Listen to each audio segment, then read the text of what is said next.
The security gate recognized my temporary access code before my own father recognized my face. I stepped onto the long driveway with one olive drab duffel bag hanging from my shoulder, and before I even reached the front porch, I could hear applause spilling through the open doors. Somebody had hired a jazz trio. Crystal glasses clinked. Laughter bounced off the high ceilings like the house had been waiting for everyone except me. I stopped just inside the foyer while a catering manager hurried past carrying a tray of smoked salmon crostini. "Watch your left," she muttered without looking up. I smiled. "Already am. Old habits never leave you." A woman near the staircase glanced at my faded duffel and quietly moved her designer purse to the other side of her chair. That wasn't even the interesting part. The interesting part sat inside that bag, wrapped beneath two neatly folded t-shirts and a government-issued garment pouch. Nobody in that room knew it existed. By the time this story was over, that hidden weight would change every life standing inside this house. But nobody was looking at me. They were all looking at my sister. "To Tabitha!" someone shouted. Another round of applause erupted. Tabitha Sinclair stood beneath a massive floral arrangement wearing a cream-colored designer suit that probably cost more than my first pickup truck. She raised a champagne glass with the practiced smile of someone who believed cameras should always find her. "Our third luxury partnership in 18 months, she announced. 3 flagship locations before Christmas. The guests cheered again. My father stepped beside her, swirling a glass of 18-year-old scotch. That's exactly the kind of leadership Sinclair and Associates needs. Then his eyes drifted toward me. Just one glance. No smile, no hug, no welcome home. Instead, he looked back at the investors gathered around him. "As I was saying, once we secure the federal infrastructure contract, we'll expand into military design nationwide." That sentence was apparently more important than his daughter returning after years away. I set my duffel against the wall where it wouldn't block traffic. One of the servers asked if I needed help. "No thanks," she nodded. At least somebody asked. My father continued explaining projected revenue on a digital presentation displayed across a 75-inch screen. Numbers flashed beside architectural renderings of secure logistics facilities. Projected value, $48,600,000, completion timeline, 26 months. Someone asked, "How confident are you?" Dad smiled. "We've cultivated excellent defense relationships." I almost laughed, not because the contract was impossible. Because I already recognized 2 technical mistakes on slide 4. Nobody else did. Tabitha finally noticed me. There she is. She walked over carefully, air-kissed somewhere near my cheek, then stepped back to inspect my clothes. "You still own that bag? It still carries things. I suppose that's one way to look at it." She laughed at her own joke. "So, are you finally done playing Army?" Same difference. She linked her arm through mine before I could answer. "Come meet everyone." She didn't actually introduce me. She introduced herself again. "And this," she said casually, "is my younger sister Audra. She worked somewhere with Army paperwork." A man in a navy blazer nodded politely. "Oh, administration?" I answered before Tabitha could. "Something like that. It was easier. The truth usually created paperwork." Dad never corrected her. He was too busy explaining that his company had recently invested $612,840 into renovating the West Wing, specifically to impress federal clients. That number sounded suspiciously precise. Knowing Dad, he'd probably memorized every invoice.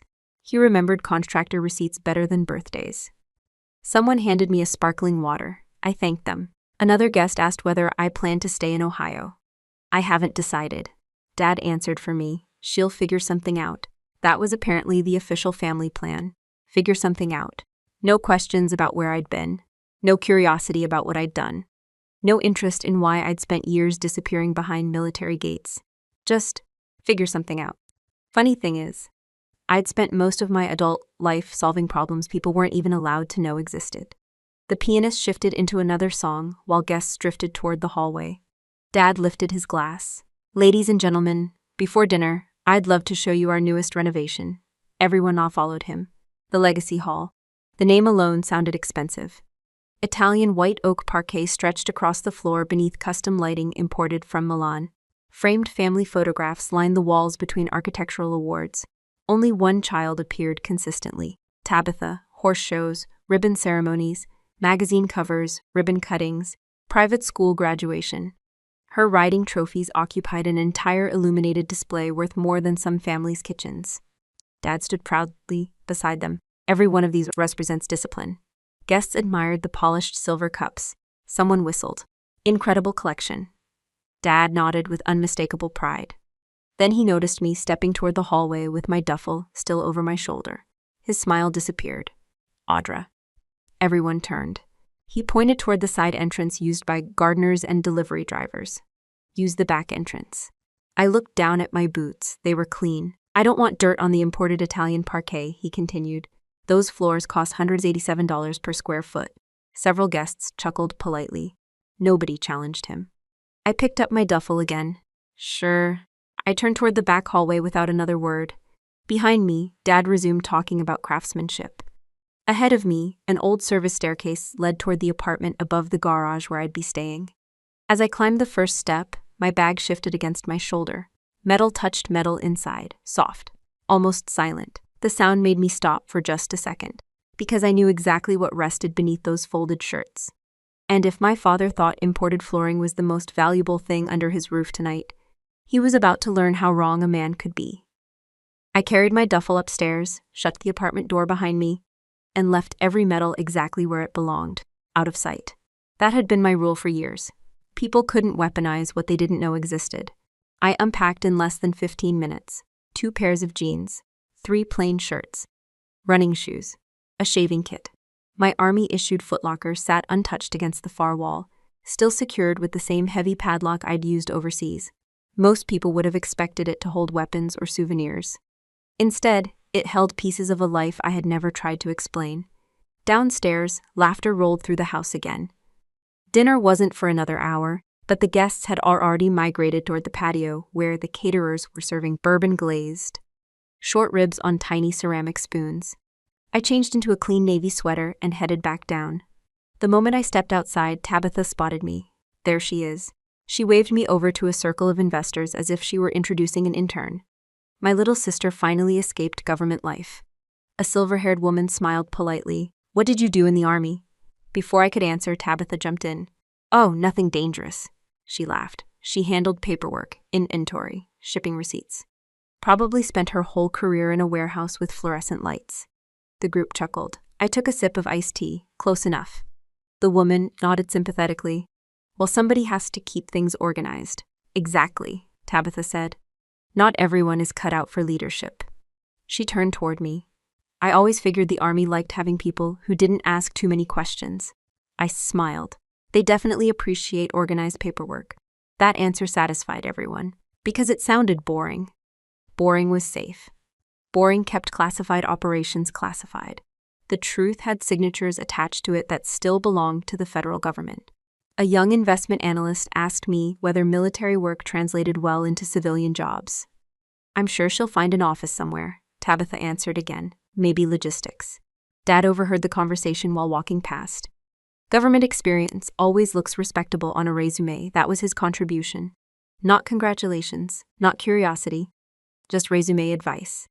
The funny thing was that if anyone in that yard had actually seen my resume, most of it would have been black bars and security clearance language they weren't authorized to read.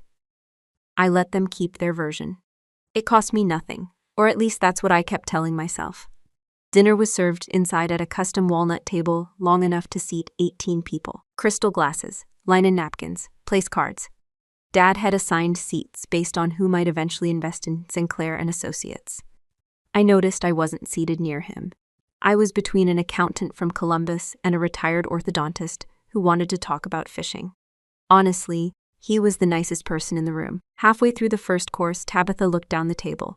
Audra, yeah? Did you ever actually leave a desk? A few guests looked over. I traveled. For conferences? No. She grinned. So, warehouse inspections? I shrugged. Sometimes. She laughed hard enough that Julian joined in without even knowing the joke. See? Tabitha said. I told you. She leaned toward one of the guests. She was never the adventurous one. Then she looked back at me with that familiar smile she'd practiced since we were kids. You know, I always thought the army accepted you because they needed dependable people, not glamorous ones.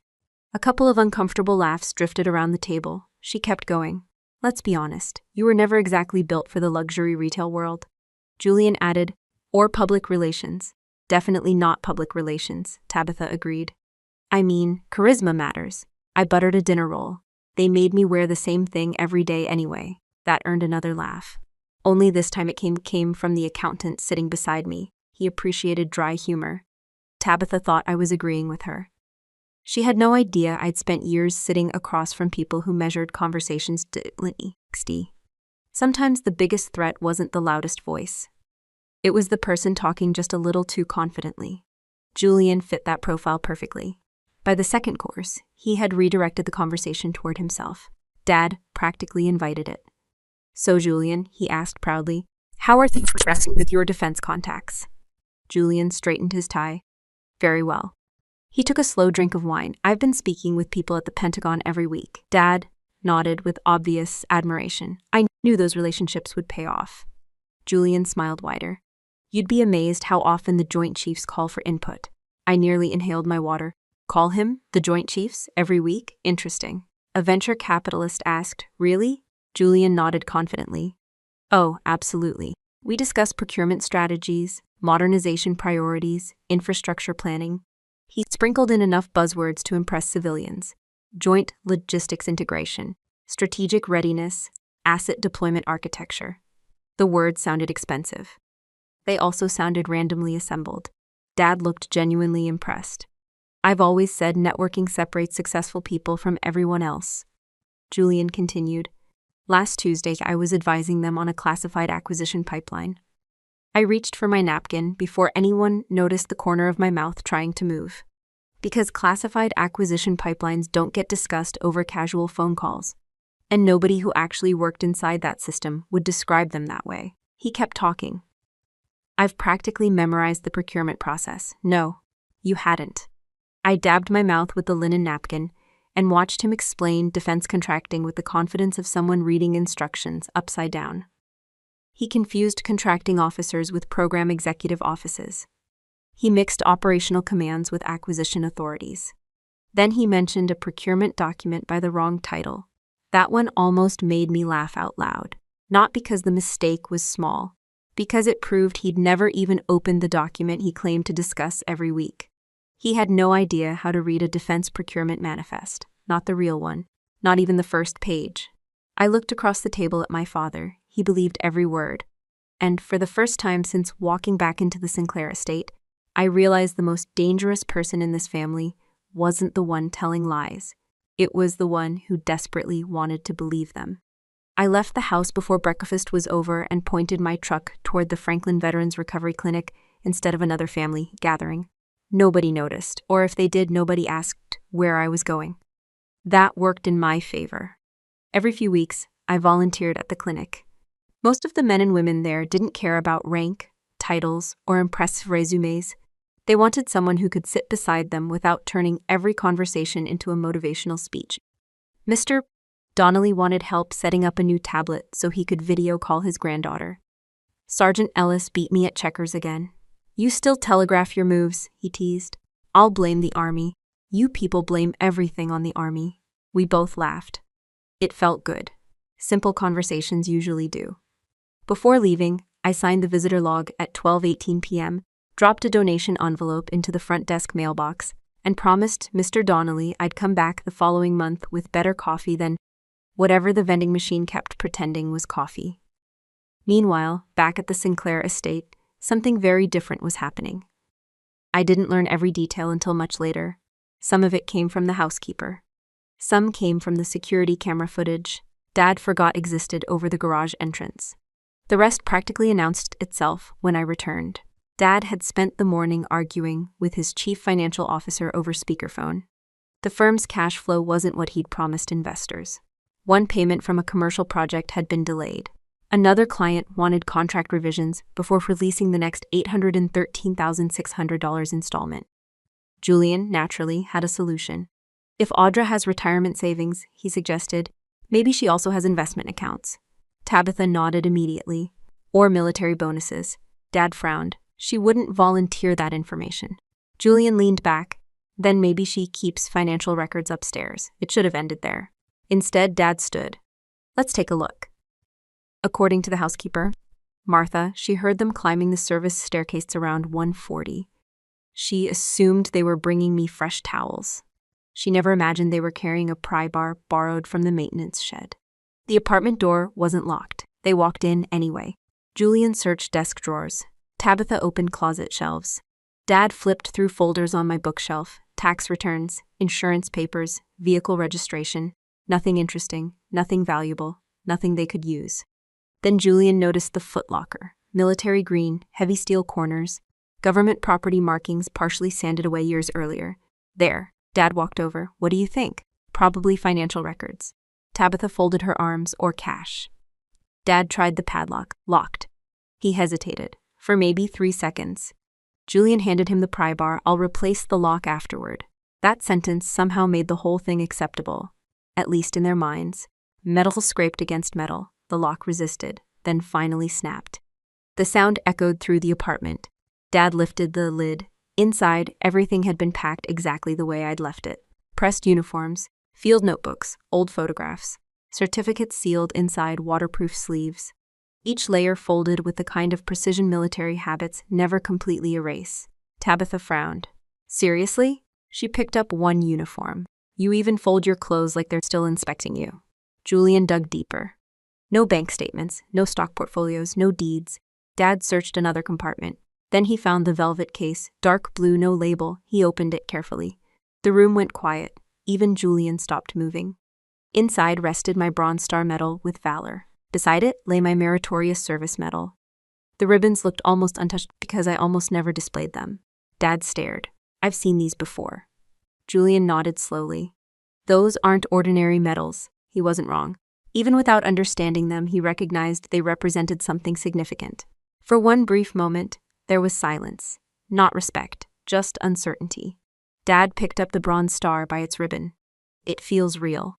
It is real, Martha later told me. She whispered to herself downstairs without knowing why. Upstairs, nobody heard her. Tabitha finally broke the silence. Then she laughed. Not a nervous laugh, not an awkward laugh. A full theatrical laugh that bounced off the apartment walls. Oh my God. She looked at Julian. Are we seriously supposed to believe this? Julian smirked. I've seen replica websites, so have I. She picked up the Meritorious Service medal and held it toward the window. These are actually pretty convincing. Dad's expression hardened. You think she bought them? Tabitha laughed even harder. What else makes sense? She looked around the apartment. She spent years telling everyone she worked in military paperwork. Then she waved the medal. Now suddenly she's some decorated war hero? Julian shrugged. You can order almost anything online. Exactly. Tabitha rolled her eyes. There are surplus stores all over Ohio. She wasn't finished. Or maybe one of those Chinese replica sites. She tossed the velvet case onto the bed. I almost feel bad. Dad looked at her. Why? Because this is actually sad. She shook her head with exaggerated pity.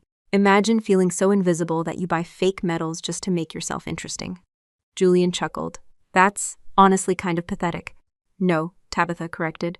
It's desperate. She glanced around my apartment again. The tiny room, the boring clothes, the lonely little life. Then she smiled with the kind of confidence only someone completely certain they couldn't be wrong possesses. I guess pretending to be a hero is cheaper than becoming one. Dad didn't defend me. He didn't ask questions. He didn't consider that his daughter might have earned something he couldn't explain. Instead, he slowly closed the velvet case and carried it downstairs. By the time I pulled into the driveway that afternoon, the broken padlock was back on the footlocker, hanging just crooked enough that anyone who knew it well would spot the difference before taking a second step into the room. I knew someone had entered my apartment the second I pushed the door open. Nothing looked messy. That was the mistake. People who don't spend years living out of military lockers think putting everything back is enough. It isn't. The footlocker latch leaned 2 degrees lower than usual. The blanket covering it had been folded left over right instead of right over left. The broken padlock clicked differently when I picked it up. Someone had forced it open. I didn't say a word. I simply replaced the lock with the spare I kept inside my duffel bag and went downstairs for Sunday brunch. Exactly when Martha announced breakfast was ready. The dining room had been transformed overnight. Instead of investors, Today's guests wore golf jackets embroidered with the logo of Black Ridge Country Club. Retired judges, physicians, developers, and their spouses filled the long table while servers poured coffee into bone china cups. Dad loved Sunday brunch. It was where reputations were polished. Every conversation sounded like a networking event disguised as scrambled eggs. I took the empty seat nearest the end of the table. Tabitha smiled into her phone before glancing at me. There she is. She was already recording short videos for her social media page. According to her, authenticity was the newest luxury brand. Ironically, she'd never been interested in either. Brunch had barely started when Dad stood. He tapped a spoon against his coffee cup. "Ladies and gentlemen," the room quieted immediately. "I need to address something unfortunate." I looked up. His expression wasn't angry, it was disappointed. That was always more dangerous. He reached beneath the buffet table. Then he placed a familiar blue velvet case on top of the white tablecloth. Every muscle in my shoulders relaxed instead of tightening. So that's what this was. Dad opened the lid slowly enough for everyone to see. Gasps drifted around the room. The Bronze Star with Valor, the Meritorious Service Medal. Sunlight caught the medal just long enough for several guests to lean closer. Dad looked directly at me. "Audra." His voice carried across the room. "I gave you every opportunity to tell me the truth. I said nothing." He lifted the Bronze Star between two fingers. "I found these in your room." Another silence. Then he sighed dramatically. "I honestly hoped they were family keepsakes." He shook his head. "But apparently they're part of a fantasy." Several people exchanged uncomfortable looks. One man quietly whispered, "Surely not," Dad continued. "Some of you served." He nodded toward two veterans sitting near the fireplace. "You understand exactly what these medals represent." The older men looked at the ribbon without saying anything. Dad turned back toward me. "Fabricating military honors isn't just embarrassing." He paused deliberately. "It's stolen valor." The phrase landed exactly where he wanted it to. Several guests looked away from me. Others stared with open disbelief. Dad's voice hardened. "It is a disgrace to every man and woman who actually earned recognition through sacrifice." He pointed toward the medals. "And it's a federal offense."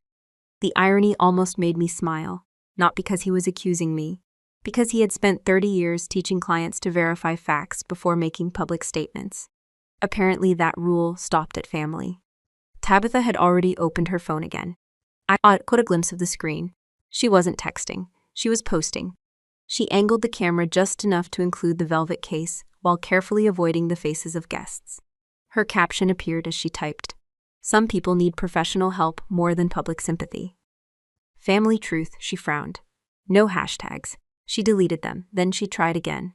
"It's heartbreaking when someone builds an entire personality around imaginary achievements." She hit publish. Within seconds her phone buzzed. Likes, comments, sympathy. Exactly what she'd ordered. Julian leaned back confidently. "I've seen this before." Nobody asked him. He answered anyway. "Some veterans struggle after leaving service." He lowered his voice into fake compassion. "They reinvent themselves." I almost laughed. Julian couldn't identify a legitimate procurement manifest, but apparently he was now a psychologist. A woman across the table looked at me gently. "Honey, I'm sure counseling could help." That one almost hurt. Not because she meant harm, because she genuinely believed Dad. Compassion built on a lie still leaves damage behind. Dad closed the velvet case with a sharp snap. "I won't allow the Sinclair name to become associated with fraud." He looked at every guest before looking back at me. "I expect you to explain yourself." I folded my napkin once, then again. Finally, I placed it beside my plate.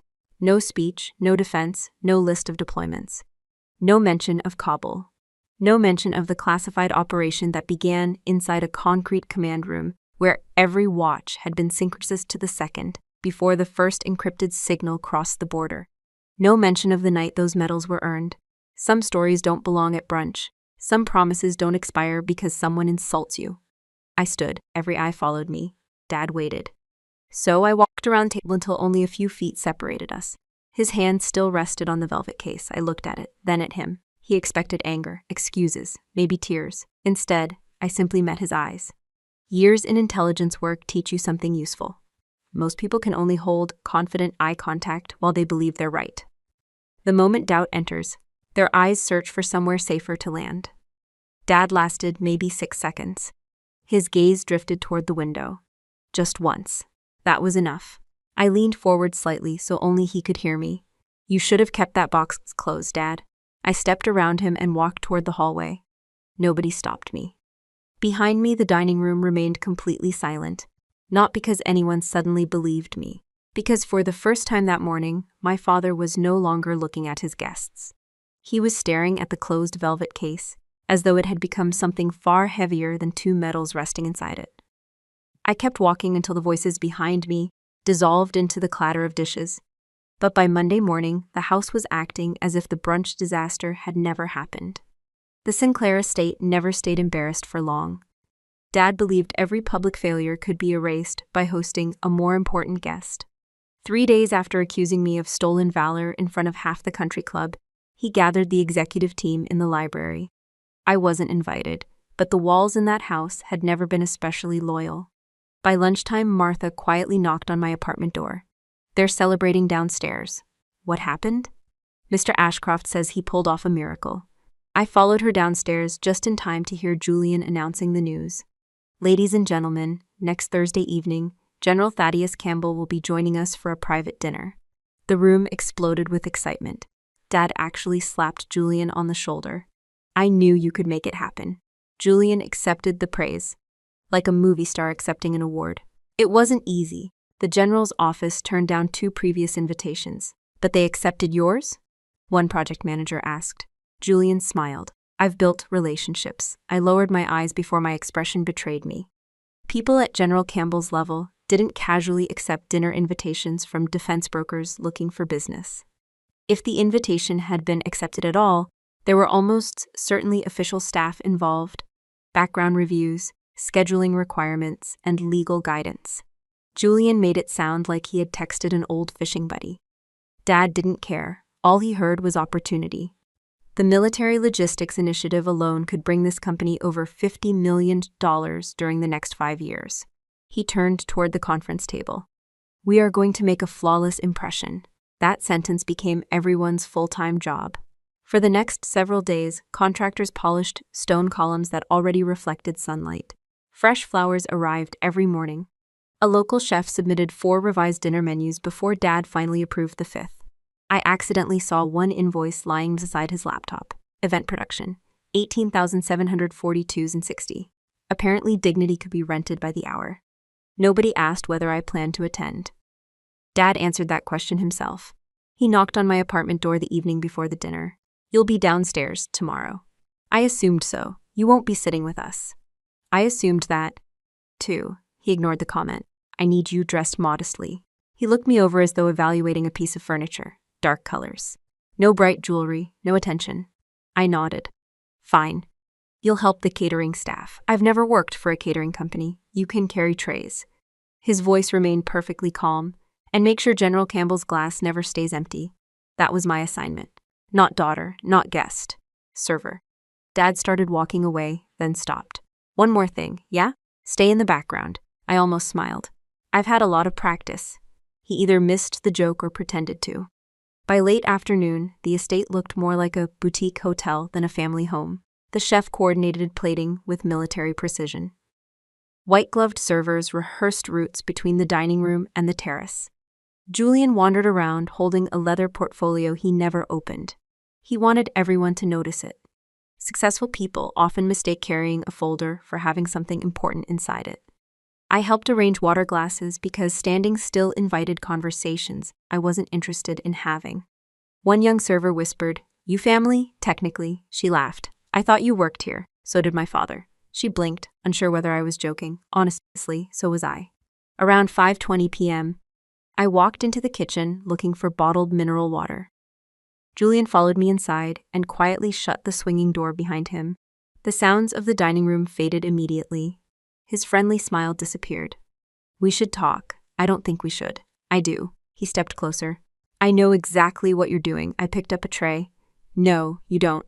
You've been doing this for what?" To impress the general." I almost laughed. "I've never met him." "Don't play games." He lowered his voice. "Tomorrow isn't about you. It never is." He ignored that. "I told Gideon your little warehouse story." "My what?" "The clerical supply job." He pointed toward me. "That's your role." I never argued with it. "Good." He nodded once. "Keep it that way." I set the tray back onto the counter. You seem nervous. I'm practical. No. I looked directly at him. You're nervous. For the first time, he looked away before I did. Then he recovered. If you start talking about military work, I haven't. If you mention classified projects, I won't. If you decide to embarrass me by pretending you're anything more than a supply clerk, his voice hardened, I'll make sure Gideon cuts off every bit of support you've got. I waited. He wasn't finished. I'll have your healthcare canceled. That almost made me smile. My veteran's healthcare had absolutely nothing to do with my father. Julian didn't know that. And, he continued, I'll convince him to freeze your access to your grandmother's estate. That one landed differently. Grandma Eleanor had created a modest trust years earlier to maintain the family cemetery and preserve several pieces of farmland she'd refused to sell. I wasn't living off it, but I had been appointed one of the trustees after her death. Julian clearly assumed it was another allowance Dad controlled. He had no idea how probate law worked, or trust law, or military benefits. Confidence really was his favorite substitute for knowledge. He leaned closer. So keep your mouth shut about your little clerical supply duties. I picked up the tray again. You finished? He frowned. Did you hear me? Every word. And? I looked at him for a long second. I've spent most of my adult life protecting information that wasn't mine to share. Then I walked past him without raising my voice. I don't think silence is going to be the difficult part tomorrow. He stayed in the kitchen watching me leave. Behind me, the chef announced that the first course was ready for rehearsal. Ahead of me, the dining room sparkled under polished chandeliers. Waiting for a guest everyone believed they understood far better than they actually did. Between minutes 45 and 55, keep an eye on the story waiting in the top right corner of your screen. The family sitting in front of me wasn't the first to mistake confidence for truth, and another case we covered took that mistake to an even more unbelievable place. I closed my apartment door behind me and rested both hands on the edge of the dresser, while the sounds of crystal glasses and polite laughter drifted up through the floor. The dinner had already begun downstairs. Servers were making their final passes. Outside, headlights swept across the front windows every few minutes as another guest arrived. I looked at the garment bag hanging from the closet door. Beside it, neatly folded on the bed, lay a simple black dress. Someone had left it there while I was down helping the catering staff. A handwritten note rested on top. This will be appropriate for tonight. No signature. It didn't need one. Dad never wrote unnecessary words. I picked up the dress. It was expensive, classic. Forgettable, exactly what he wanted. A woman who blended into the wallpaper. Someone who carried trays without becoming part of the conversation. I laid the dress back on the bed. Then I opened the garment bag. The zipper slid down with a sound I hadn't heard in months. Inside hung my U.S. Army service uniform, freshly pressed. Every crease exactly where regulations required it. I ran 2 fingers across the sleeve. There was something strangely calming about familiar fabric. No speeches, no memories flooding back, just routine. The same routine I'd followed before inspections, ceremonies, promotions, and funerals. Routine keeps your hands steady when emotions don't. I hung the uniform on the closet door and reached for the small storage case inside the footlocker. The new padlock clicked open smoothly, unlike the broken one my family had replaced. They had searched this box looking for money, instead stumbled into a life they couldn't understand. I lifted out the velvet case.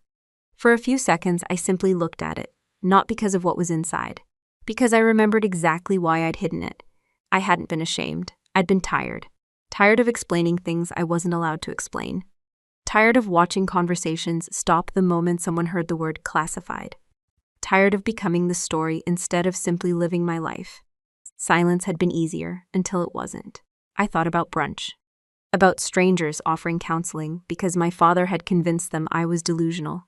About Tabitha filming my humiliation for social media. About Julian threatening benefits he didn't even understand.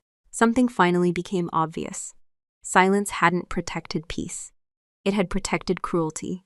Every lie they invented had survived because I kept stepping aside to avoid conflict. Every insult had found room to grow because I never corrected it. There comes a point where staying quiet stops being kindness. It becomes permission. I wasn't interested in revenge. I was finished volunteering for disrespect. I opened the velvet case. The Bronze Star rested exactly where I'd left it. Beside it sat the Valor device. Then the Meritorious Service Medal. In another compartment lay my master analyst identification badge. Each piece represented years measured by deployments instead of birthdays. None of them had ever been earned alone. Every medal carried names that would never appear engraved on the back. I whispered one of those names anyway. Morales. Then another, Kim. People rarely understand that military decorations belong as much to the people beside you as the person wearing them. I reached for the uniform jacket. One pin at a time. Nothing rushed, nothing dramatic. Regulation existed for a reason. The bronze star first, alignment checked, adjusted, measured against the seam, the Valor device, centered straight. Then the remaining insignia, master analyst badge, nameplate, service ribbons. Each one settled into place with quiet precision. I'd stepped back. 1 millimeter mattered, sometimes less. I'd checked everything again in the mirror, then once more, not because anyone downstairs deserved perfection, because the uniform did. Outside my apartment window, I saw black SUVs beginning to enter the front gate.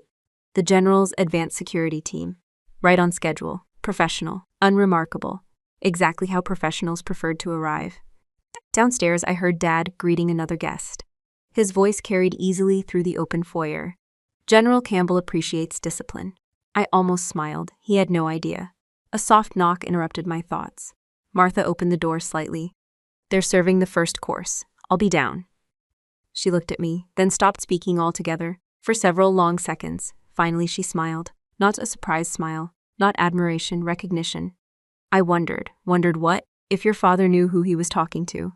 I answered honestly, no. She nodded once. I didn't think so. She quietly closed the door. I picked up my service cap but decided to leave it behind. The uniform spoke clearly enough without it. As I reached the staircase overlooking the foyer, the first course was already leaving the kitchen. Servers crossed the marble floor carrying white porcelain plates. Julian stood near the dining room, rehearsing his smile. Tabitha adjusted flower arrangements one last time. Dad accepted compliments on the renovation, as though he'd personally carved every piece of wood in the house. Then I took the first step down. Conversation continued. Another step. Nobody noticed. Halfway down the staircase, one server looked up. His eyes widened. He stopped walking. The movement caught someone else's attention. Then another. One by one, conversations died without anyone asking for silence. Dad turned instinctively toward the staircase. The smile disappeared from his face before he had fully recognized me. His eyes dropped to my chest. The bronze star, the Valor device, the master analyst badge, the very decorations he had dismissed as surplus store junk. Color drained from his face, then rushed back all at once until his cheeks burned crimson. For a moment, he looked like a man trying to decide whether he was furious or terrified. Neither expression suited him nearly as well as the truth that had just walked into his own house. I reached the bottom step before anyone found enough words to interrupt the silence. Dad crossed the foyer so fast that one of the servers nearly dropped a tray of roasted sea bass. Audra. His voice stayed low. Come with me. He wasn't asking. I followed him without protest. People always assume the calm person has surrendered. Sometimes the calm person's is simply conserving energy. He pushed open the butler's pantry door, waited until it closed behind us, then rounded on me. The smile he'd been wearing for the guests vanished completely. What the hell are you doing? Wearing my uniform. You know exactly what I mean. He pointed at my chest with a trembling finger. Take those things off. I looked down briefly. My name tag, the medals. His voice became a harsh whisper. The plastic toys. Interesting. 3 days ago they had been fake federal evidence. Now they were plastic toys. Apparently the accusation changed depending on the audience. You heard me. He took one step closer. Take them off, right now. I didn't move. Outside the pantry, I could hear dishes being placed on the dining table. Someone laughed. A cork popped from a bottle. Life continued exactly as scheduled. Inside the room, my father looked like he was trying to hold back a storm with his bare hands. You've embarrassed this family enough. I walked downstairs. You staged this. No. You planned this ridiculous performance because you're jealous. That almost made me smile. Of what? His jaw tightened. Your sister. There it was. Everything eventually came back to Tabitha. She's built a successful career. I know. You couldn't stand watching everyone celebrate her. I did. So now, you've decided to play soldier. I already played soldier. He ignored the correction. This is nothing more than a tantrum. I folded my hands behind my back. The posture made him even angrier. I spent years building the Sinclair name. I know. And tonight matters. I know. General Campbell could change this company's future. I know. He stared at me for several seconds. Then why are you doing this? The answer was surprisingly simple. I'm not hiding anymore. He laughed once. It wasn't humor. It was disbelief. You think this makes you important? No. You think people will salute a costume? I haven't asked anyone to. He rubbed both hands across his face. You don't understand what's at stake. I looked at him quietly.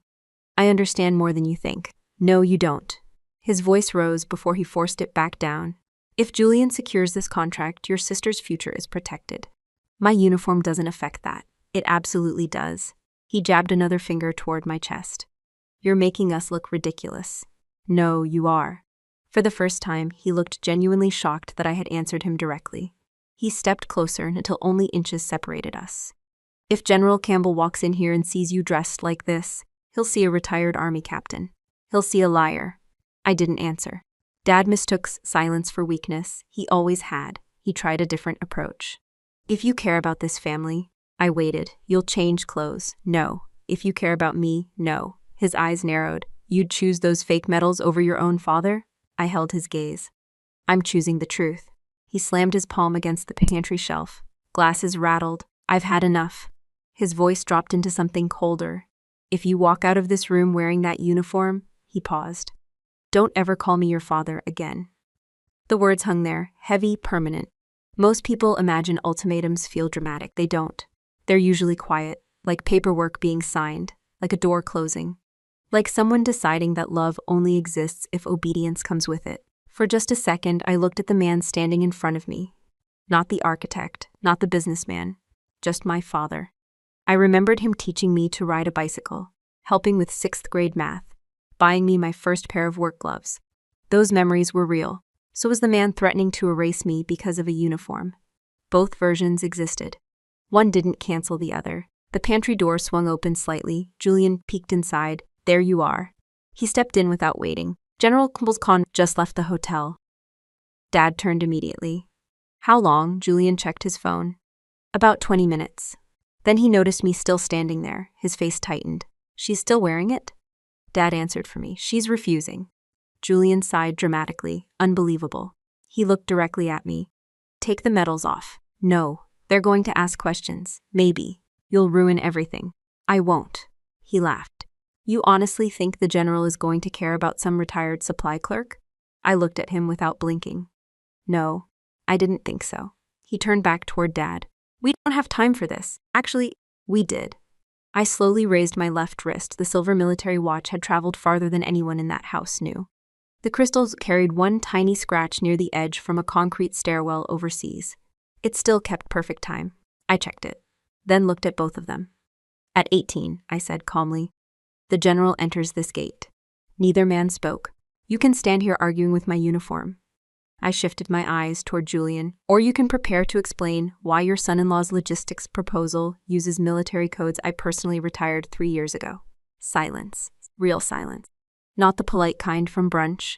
Julian's confidence disappeared first. His forehead tightened. What did you just say? I lowered my wrist. I think you heard me. Dad stared at Julian. Julian stared at me. Neither one knew which question should be asked first. And outside the front windows, the distant glow of approaching headlights swept slowly across the estate wall. I walked past both of them and took my place beside the marble column overlooking the front courtyard. Nobody told me where to stand. That was probably for the best. If Dad had assigned positions, he would have hidden me behind the catering staff and a 6-foot flower arrangement. Instead, I chose the edge of the porch where I could see the front gate without becoming part of the receiving line. The evening had become strangely quiet. Not because the guests had stopped talking, because everyone had started listening. The staff sensed something was wrong. They didn't know what. But people who work high-end events develop good instincts. One server whispered to another, "Why is Mr. Sinclair sweating? He wasn't 10 minutes ago." Neither realized the answer was standing 20 feet away in dress uniform. Dad had reorganized the welcoming line 3 separate times. First, he wanted Julian closest to the driveway. Then he decided he should stand there himself. Then he moved everyone again after deciding photographs would look more balanced. Tabitha adjusted her jacket for what felt like the 100th time. Does this angle make me look taller? Julian barely looked at her. He kept checking his phone. Refreshing, locking it, refreshing again. His leather presentation portfolio never left his hand. I wondered if he'd actually read what was inside. Judging from our conversation in the pantry, probably not. One of the assistants approached Dad. The advanced vehicle just checked in. Dad straightened immediately, everyone ready. The catering manager quietly motioned for servers to service until introductions were complete. Crystal glasses stopped moving. Kitchen doors stayed shut. The estate held its breath. Then the heavy iron gates began to open, slowly, deliberately. A black armored SUV rolled through first. Behind it came a second security vehicle. No flashing lights, no unnecessary drama, just disciplined movement, exactly what I'd expected. The lead vehicle stopped. A security agent stepped out first. Dark suit, earpiece, quick visual sweep. Professional. He exchanged a few quiet words with another agent before nodding toward the rear passenger door. Julian immediately stepped off the porch. Dad hissed through clenched teeth, "Wait until they're clear." Julian either didn't hear him or chose not to. He hurried across the stone walkway wearing the smile of a man convinced cameras should already be rolling.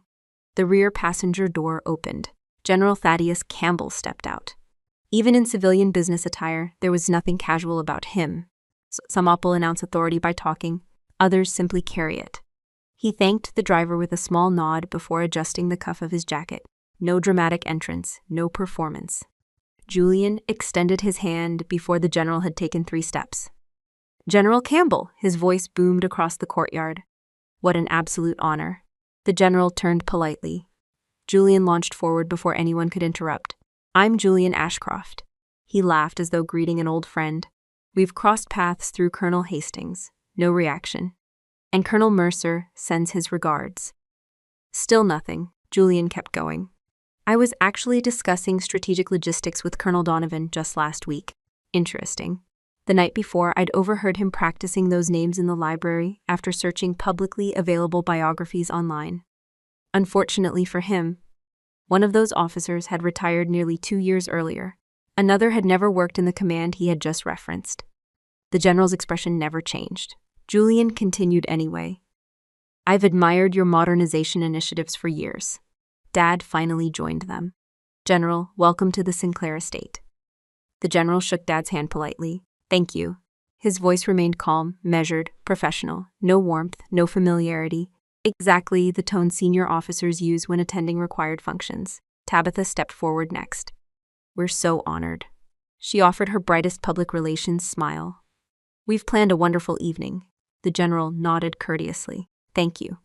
Julian wasn't finished. He laughed again. "I was just telling everyone about some fascinating Pentagon conversations." That sentence actually caused one of the security agents to glance toward him. Very briefly, professionals noticed strange claims.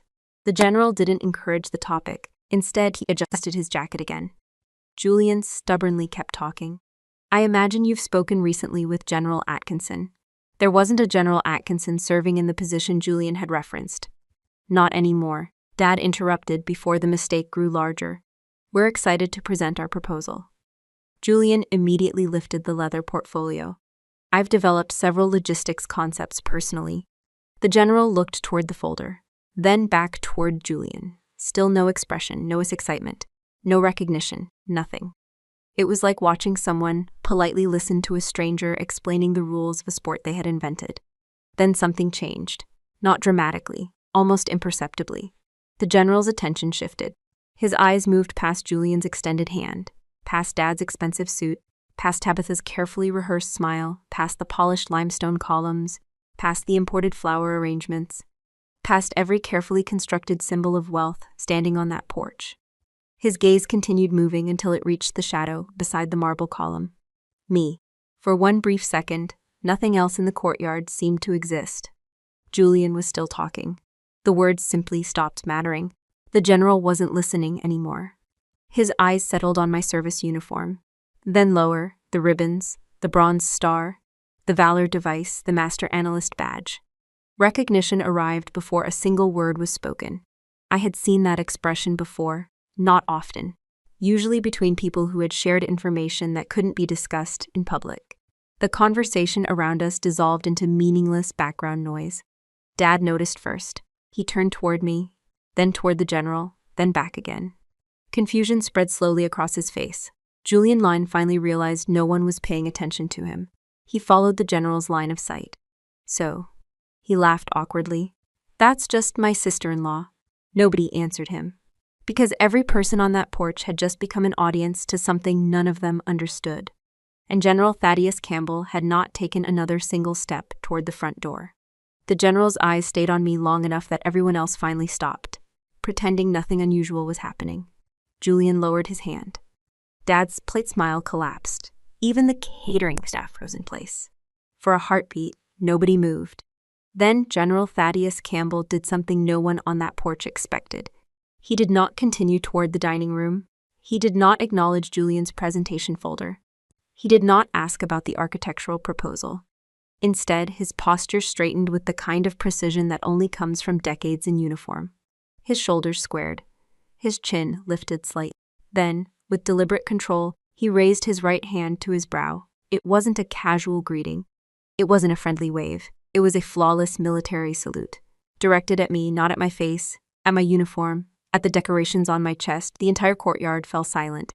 The only sound came from the spruce trees along the driveway, their branches shifting in the evening breeze.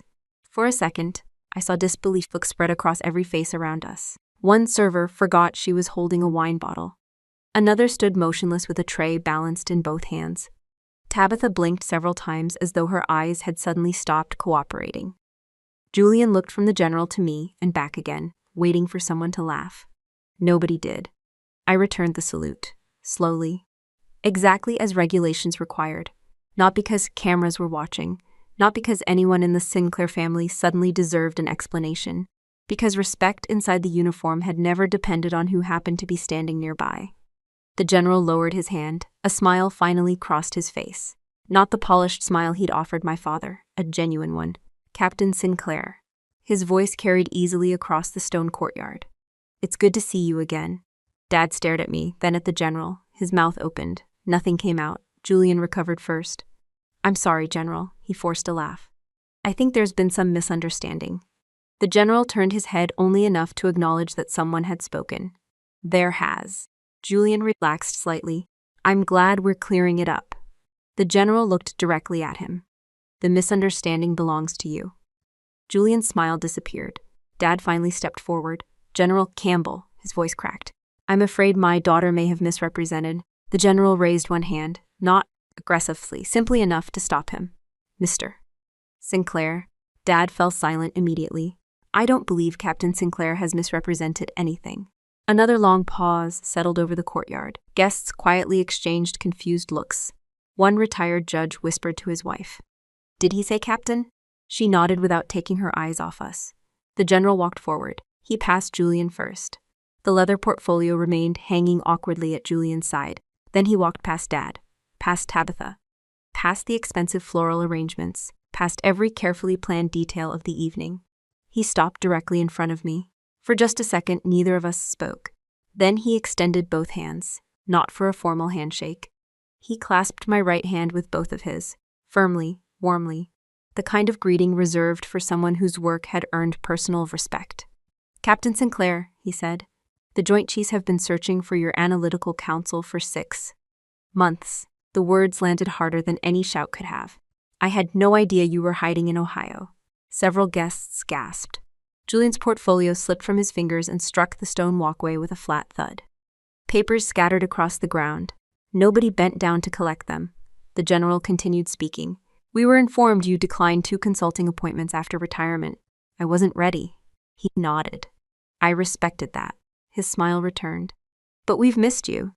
Dad looked as though he had forgotten how breathing worked. He swallowed. Know each other? The general glanced toward him. Captain Sinclair led one of the most capable analytical teams our logistics command has ever worked alongside. He looked back at me. Your threat assessments prevented mistakes that would have cost far more than money, I answered quietly. It was a team effort. He smiled again. That's exactly what I expected you to say. Julian suddenly interrupted. There has to be some confusion. Nobody acknowledged him. He stepped closer. General, I was told she handled supply paperwork. The general finally looked directly at Julian. She did. Julian brightened. I knew it. The general finished the sentence. Along with strategic network threat analysis, infrastructures of security validation, and operational logistics architecture at levels you were never cleared to see. Julian's face drained of color. Dad instinctively reached for the crystal tumbler still resting on the porch railing.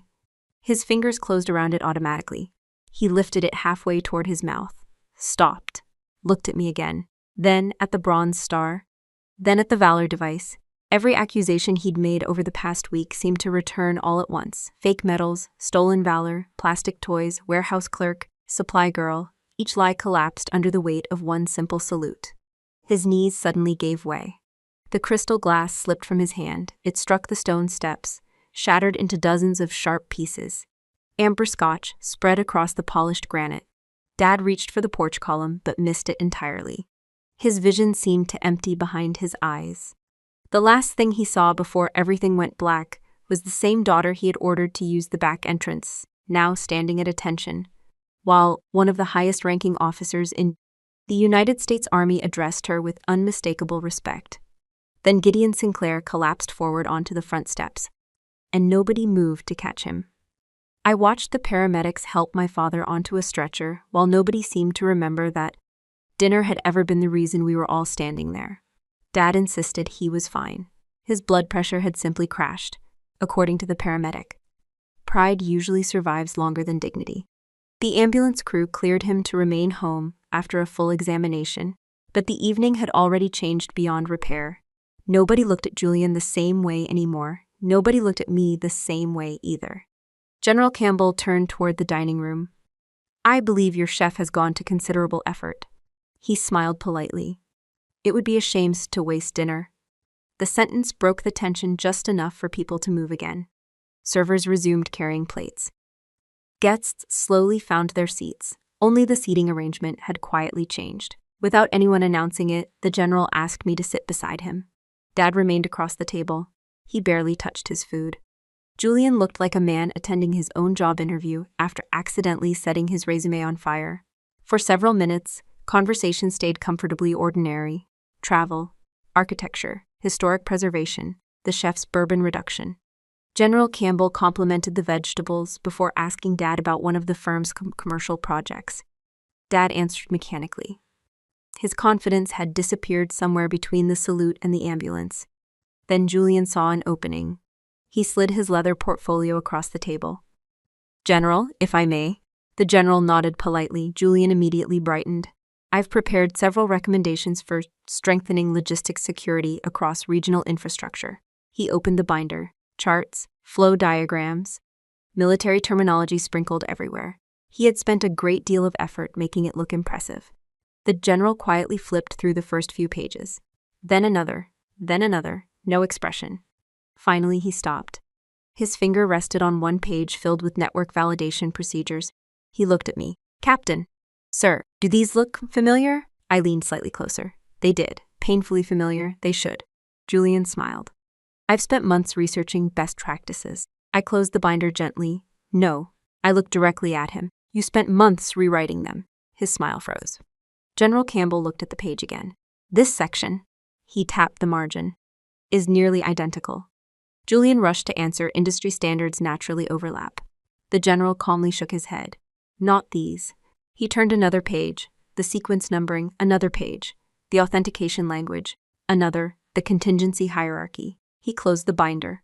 I know these documents. Then he looked around the table so everyone could hear him. Captain Sinclair was the lead author of the modernization protocols your proposal attempts to reproduce. Silence. Real silence. Nobody even reached for a fork. Julian blinked twice. I wasn't aware. No, the general said calmly.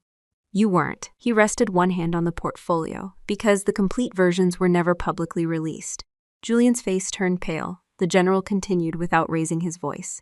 The portions you found came from outdated reference material. He looked at me again. Captain Sinclair personally supervised the retirement of those coding standards. I remembered the briefing. 3 years earlier, windowless conference room, 42 pages of revisions, 12 agencies, months of coordination. Julian had copied obsolete material and dressed it up with fashionable business language. Dad slowly lowered his fork. You mean, the general answered before he finished. If Sinclair and Associates submitted this proposal during a federal review, he paused. It would raise immediate questions regarding technical competency. Julian tried again. I can revise it. No, the answer was immediate. You can withdraw it. The room became impossibly still. General Campbell closed the portfolio and slid it back across the table.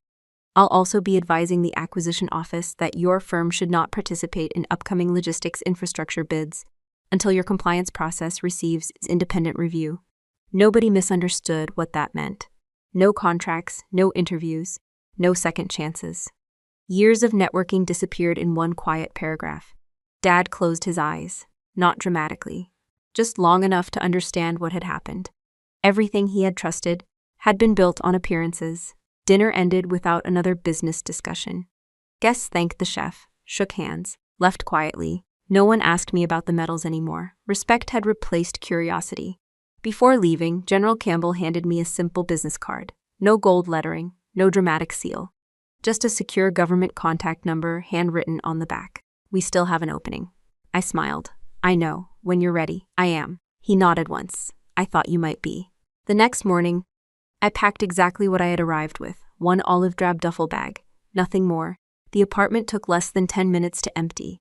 Martha hugged me before I reached the truck. You deserved better. I know, she smiled sadly. I'm glad someone finally noticed. So am I. Dad never came outside. Neither did Tabitha. Julian's car was already gone, probably searching for another room full of people who didn't know enough to question him. I carried my duffel toward the driveway and stopped beside the old cherry trees Grandma Eleanor had planted decades earlier. The house stood behind me, huge, silent, impressive. For the first time in my life, it looked small. I took one last look before opening the truck door. I used to believe that love was a silent pact of endurance, that if I compressed myself into the smallest possible space, I was protecting the comfort of the people who raised me. I wore my silence like a shield, letting them believe I was small, because I was terrified of finding out whether they would still recognize my face if I didn't hide my strength. But the gate taught me that sacrifice without boundaries is not humility. It is an invitation to entitlement. When you let people rewrite your value to fit their aesthetic, you are not being a good daughter or a good sister, are simply building the very cage they keep you in. My father measured human worth by the height of an office tower, the weight of an unearned title, or the luxury of an address. He could not see the steel inside his own daughter because his hands had only ever learned to grip things that came with a price tag. But true honor cannot be bought at a surplus store, and respect is not a currency you can extort over a family dinner. The star on my shoulder was earned in rooms they would have been too frightened to stand in, but it was the quiet boundary I drew on a Sunday afternoon that finally set me free. We do not owe our silence to keep our abusers warm. Sometimes the most loving, dignified thing you can do is to stop holding up a roof that was built to crush you, set the weight down, and walk out into the clean, honest light. And before you leave, look at the video on your screen right now. It is one of the stories viewers keep coming back to on this channel. Not because it is louder than this one, but because the truth lands even harder when the person being underestimated finally stops apologizing for surviving.